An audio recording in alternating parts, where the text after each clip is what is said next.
Yo, welcome back to the house where we talk news, celebrities, and hot topics. So listen, I want to go ahead and talk about the Real Housewives of Atlanta. Now listen, they're on this press run. We're starting to get clips of the new season, and I want to say Kandi is messy. Kandi, I see you for who you are. And I love it, sis. I just want Kandi to stand in her messiness.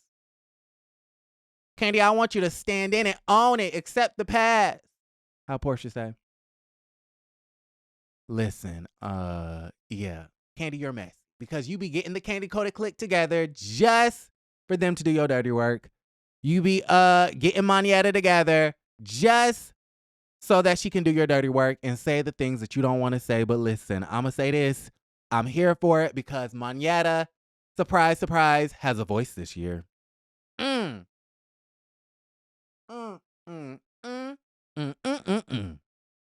Manietta, she must have been watching the blogs. And production must have had a little talk. Because Manietta has a voice. It's like Little Mermaid. You didn't have a voice, and then you were granted a voice. Manietta has a voice. She has a backbone like Miss Cynthia Bailey. Okay? What in the hell? She said 2 syllables last year.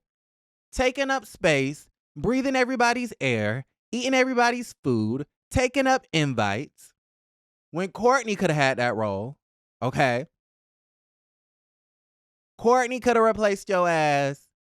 Fatum could have took your speaking role, sis. Okay, Manietta gave absolutely nothing. Nothing. Nada. Zero last year. But I just want to let y'all know that Manietta's working. She's working. Manietta's working. I'm proud of sis. Like, she's coming out of her cocoon. You know, she's quiet and she's kind of like classy and she's very proper and just like a normal, nice lady, it seems. But production says, sis, if you're going to be taking up space and camera time, can you at least like carry some bones? And so Manietta and her fine white husband are doing just that. I'm proud of you, Manietta. I feel like a proud father. I've taught you so well. Manietta's getting messy, y'all. I love it. The other friend of the show, what's this name? Miss Courtney Rose. Oh yeah, Miss Courtney. Miss Courtney she came in ready to work. Miss Courtney came in ready to work. Miss Courtney, it's giving old school RHOA. It's giving Real Housewives of Atlanta season 3. It's giving, she came in, she has a job, a little bit, you know, disingenuous, kind of inauthentic, definitely playing stuff up for the cameras. But, I mean, you got to stick everything at the wall. You got to stick every strand of pasta at the wall at this particular point because the show has gone down, down, down. I kind of like Courtney. At first, I was like, okay.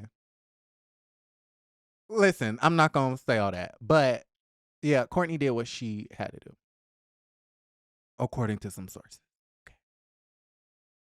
Y'all, I'm crying. I'm crying. All right, what else y'all want to talk about? So we talked about Manietta. We talked about Courtney. Y'all, Courtney, keep your eye out on that one. But she's accomplished. She has I don't know if I said this. She has a jewelry brand, which I looked up the jewelry brand. I kind of feel like she needs to rebrand, okay? I feel as though, you know, she has the jewelry brand. I believe she is in public relations or marketing or something like that. She has her own company. She has a child with a music producer, if I'm not mistaken. She's interesting, okay? She's interesting. And remember in the trailer, when Kandi was like, I will headbutt this bitch. Okay, she was talking about Miss Courtney. She was talking to Miss Courtney because Courtney, you got the girls activated. Courtney got the girls activated, right? Okay, so that's Miss Courtney Rose, okay? Let's go ahead and talk about Sheree and Marlo versus Kandi. So it seems like, and this is just an educated guess, I feel like Sheree, Marlo, and Sonia are going to be on Team A, and then Team B is Kandi, Kenya, and Drew. That's my estimate. That's my prediction.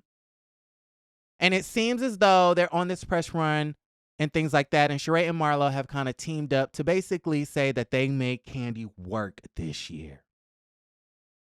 All right. They said that we made Kandi show us the good, bad, and the ugly.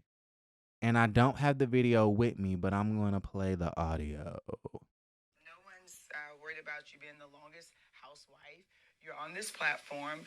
You deserve to give everyone your reality, and we're all making sure she gives y'all her reality, especially when she's around us. Expected to. We're all expected to give our reality, the good, the bad, the ugly. And so why not? Yeah. Everyone needs to be held to the same standard. Yeah, Kandi only wants to talk about, oh, I got this new movie. I secured this bag. Martell did this or that. She only wants to brag about all the good stuff. It's like, hey, you have bad things that happen in your life as well. You have things that the world needs to know that everything's not always perfect. And it's okay. Child, not they teaming up. I thought Sheree and Kandi were somewhat cool. But it looks like Sheree don't really see it. Now, Marlo, that's not too surprising. I'm not surprised. Marlo, this clip is going around of Heather McDonald, Juicy Scoop.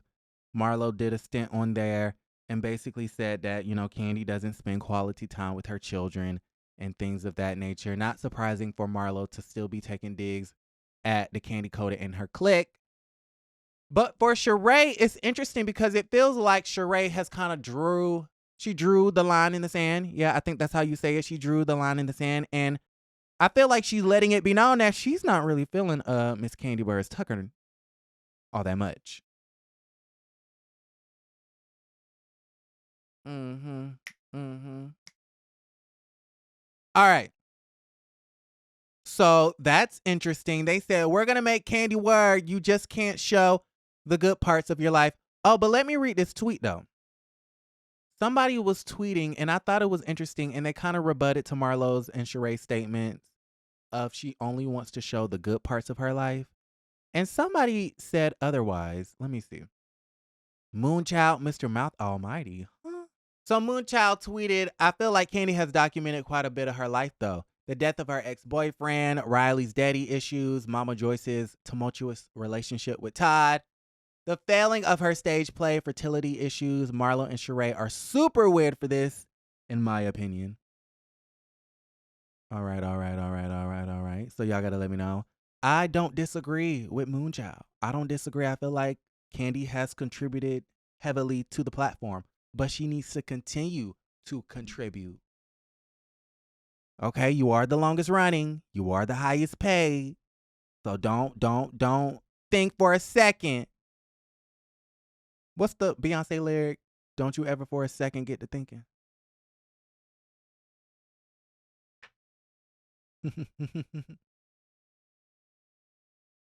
All right.